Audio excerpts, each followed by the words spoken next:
Hello friends, welcome you all. आज मैं आपके लिए जो वीडियो लेकर आ रहा हूं, देखिए बात करेंगे एक छोटा सा माइक्रो कैप कैटेगरी के स्मॉल कैप स्टॉक की, और वो भी केमिकल कैटेगरी का है। और दूसरा लाइमलाइट से दूर शेयर। देखिए केमिकल स्टॉक्स अक्सर छोटे छोटे जरूर होते हैं, लेकिन इनका रेवेन्यू, इनका प्रॉफिट धीरे धीरे करके आप देखोगे यार क्या रेवेन्यू बढ़ रहा है, क्या प्रॉफिटेबिलिटी देखने को मिल रही है। और सबसे अच्छी बात आपको इन स्टॉक्स में ये लगेगी, वाइड एरिया, अलग अलग इंडस्ट्री में इनका यूज, वो सबसे पसंद आपको आएगा। तो चलिए डिटेल में समझते हैं, सीखने की कोशिश करते हैं।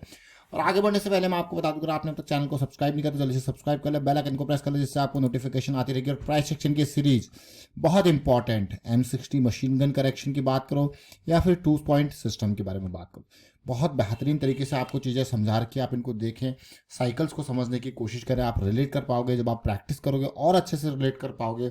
और स्मॉलर टाइम फ्रेम के लिए निफ्टी का वीकली ऑप्शन सेलिंग सीरीज, अच्छी बात यह है वीकली ऑप्शन सेलिंग जो NSE एक्सचेंज की अगर बात की जाए तो अब निफ्टी में ही कंटिन्यू होगी, और बाकी वीकली एक्सपायरी जो है बाकी सब में बंद हो चुकी हैं। NSE एक्सचेंज के बाकी इंडेक्सेस जो जितने भी थे उनमें सब में बंद, ओनली निफ्टी। तो ये अच्छी बात है यहाँ पे। और साथ के साथ क्योंकि निफ्टी ऑप्शन सेलिंग सीरीज यहाँ पे स्टार्ट की गई थी, तो अच्छी बात इसके लिए है। बाकी बैंक निफ्टी एंड ऑल जो उस पर काम करते थे उनको चीज़ें अपनी बदलनी पड़ सकती है।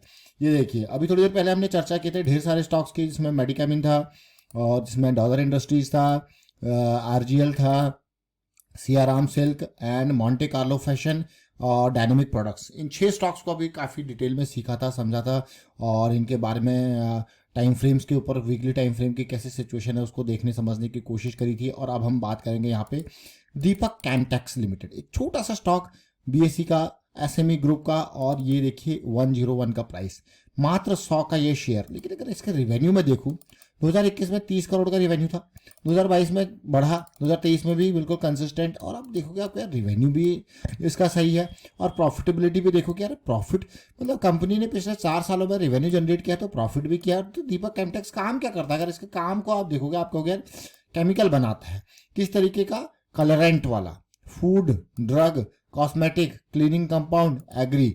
अब आप देखिए 1 2 3 4 5 और 5 प्लस इंडस्ट्रीज में कहूँगा।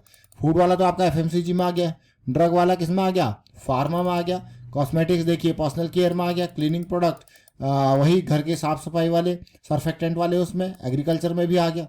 मतलब कितना वाइड एरिया ऑफ एप्लीकेशन है। अब जैसे बेकरी, डेजर्ट्स, बेवरेजेस, इनमें जो भी कलरेंट यूज होते हैं यही है। फार्मा के हो गए, कॉस्मेटिक, पर्सनल केयर प्रोडक्ट। तो इसीलिए ये जो है केमिकल इंडस्ट्री में खास मैं कहूँगा बहुत इंपॉर्टेंट छोटे छोटे स्टॉक्स जरूर होते हैं। इसलिए बहुत सारे मल्टी बैगर्स आपको यहाँ से आपने बनते हुए देखने को मिले होंगे कि किस तरीके से जो है पॉजिटिविटी यहाँ पे देखने को मिलती है, रैलीज आपको देखने को मिलती है।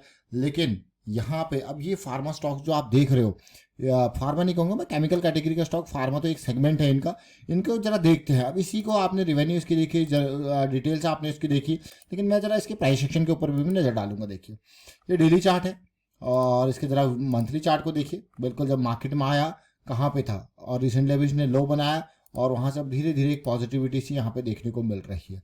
बस यही कारण है ये स्टॉक अभी रडार में है। अगर डेली टाइम फ्रेम में इसको देखा जाए तो एक कंसोलिडेशन दीपक कैमटेक्स लगा रहा है। कंसोलिडेशन आप देख सकते हो क्लियरली, आपको गैर बहुत ही अच्छी चीज़ है। दीपक कैमटेक्स तो यहाँ पे कंसोलिडेट कर रहा है।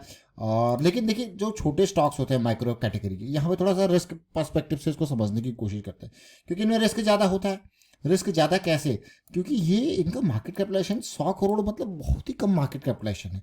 यू कैन से दैट कि कोई भी इसमें एक बड़ा वॉल्यूम लाके इस स्टॉक को आसमान पे पहुंचा सकता है, समझ रहे हो। तो यहाँ पे अक्सर आप देखोगे कि ये छोटे स्टॉक में लिक्विडिटी बहुत कम होती है। अब लिक्विडिटी से यहाँ पे मतलब है कि आप आसानी से खरीद सकते नहीं हो, बेच सकते नहीं हो। अगर लोअर सर्किट लगने लग जाए तो बिल्कुल इस तरीके से, अगर अपर सर्किट लगने लग जाए तो फिर आपके हाथ में शेयर नहीं आता। तो ये वाली सिचुएशन यहाँ पे बहुत होती है अक्सर छोटे स्टॉक्स में। तो इसीलिए हमेशा छोटे स्टॉक्स में जरूर ध्यान दें कि किस तरीके से आप आगे जा रहे हो। आगे जा रहे हो मतलब किस तरीके से प्रोसीड कर रहे हो। मान लो ये 100 का स्टॉक है, मैं इसमें 100 पे इसको खरीदने की कोशिश कर रहा हूँ। लेकिन देखिए पिछली बार भी अगर किसी ने यहाँ पे एंट्री ली होगी तो देखिए कहाँ तक ये लोअर सर्किट लगा था। देखिए तो ये बहुत लंबे टाइम तक इनमें लोअर सर्किट भी लग सकता है, तो एक बड़ा लॉस वहाँ पे आपको देखने को मिल सकता है। तो इसीलिए हमेशा इस पॉइंट को जरूर में ध्यान रखना है। जरूर ध्यान में रखना है। जैसे 100 पे आपने खरीद लिए, मान के चलो 10,000 के, इसमें 100 शेयर आपने खरीद लिए, ठीक है। अब 100 शेयर के बेसिस पे आपका जो प्लान ऑफ रिस्क था कि भाई मैं तो 90 पे निकल जाऊंगा, but there is a possibility that आप नहीं निकल पाओगे। तो यहाँ पे आपका सेकंड प्लान होना चाहिए। तो आपको ये नहीं कि जब आप नहीं निकल पाओ तो आपका एक इमोशनल डैमेज वहां पे हो। उससे बढ़िया है आपको पहले ही ये समझ के चलना है, माइंड को सेट करके चलना है कि देयर विल बी सिचुएशंस कि इसमें जब लोअर सर्किट लगने लग जाए तो मैं उसमें एक ट्रैप काइंड ऑफ फंसा महसूस करूंगा, तो so that my position size will be as per that scenario. उसको हमेशा जरूर ध्यान में रखना है। तो मार्केट में कभी भी किसी भी स्टॉक में एंट्री लेते हो तो प्लानिंग बहुत इंपॉर्टेंट है। मैं क्यों प्लानिंग के बारे में कहता हूँ, क्योंकि अगर आप माइंड को सेट नहीं करोगे पहले से तो फिर ये जो अनसर्टेनिटी है वो फिर इमोशनल डैमेज करेगी। तो ये बहुत ध्यान से, और इसीलिए 2 लेवल ऑफ रिस्क मैनेजमेंट की मैं अक्सर बात करता हूँ। 1, जब भी आपका मान के चलते हैं, एग्जांपल लेके चलते हैं कि 10 लाख का आपका एक कैपिटल साइज है पूरा, और आप इस तरीके से कैश स्टॉक्स में उस 10 लाख को एलोकेट करते हो एंड आपने सबसे पहले उसको 50 टुकड़े कर दिए। यानी कि जब 50 टुकड़े कर दिए, अब आपको पता है वो एक टुकड़ा खत्म भी हो जाए तो वो मात्र आपका 2% जाएगा, बिल्कुल जमीन पर आ जाए वो। अब second level of risk management क्या है? सो दैट रिस्क मैनेजमेंट पर जो टुकड़ा है उस पर कितना रिस्क, जैसे 20,000 का आपका पर टुकड़ा है, उसमें आप 2,000, 3,000, 4,000 का रिस्क ले रहे हो। So this is the second level of risk management. एक तो आपने ओवरऑल रिस्क मैनेजमेंट किया कि डाइवर्सिफाई किया, टुकड़ों में बांट दिया और हर टुकड़े पे फिर रिस्क मैनेज कर रहे हो। सो इस तरीके से आपके 2-2 लेवल के रिस्क मैनेजमेंट यहाँ पे पिक्चराइज हो रहे हैं। I always focus on risk management. मैं आपको क्यों कहता हूँ बार बार रिस्क मैनेजमेंट, इन 2 चीजों के बारे में हमेशा बात करता हूँ, एक ओवरऑल एंड देन एक पर टुकड़ा वाइज जो रिस्क मैनेजमेंट है वो आपको, इसलिए मैं बार बार कहता हूँ क्योंकि ये मार्केट में क्या होता है, जब तक मार्केट अच्छा खासा जाती रहेगी, आपका स्टॉक अच्छा खासा भागता रहेगा, तब तक आपको सब अच्छा लगेगा। यानी कि 80%, 90% सिनेरियो में आपको सब अच्छा दिख रहा है, लेकिन जो वो 2%, जो 20% का एरिया है, 10% का जो टाइम है, उस टाइम पे आप बहुत बड़ा लॉस भी कर सकते हो अगर सिचुएशन आपके अगेंस्ट चली गई तो।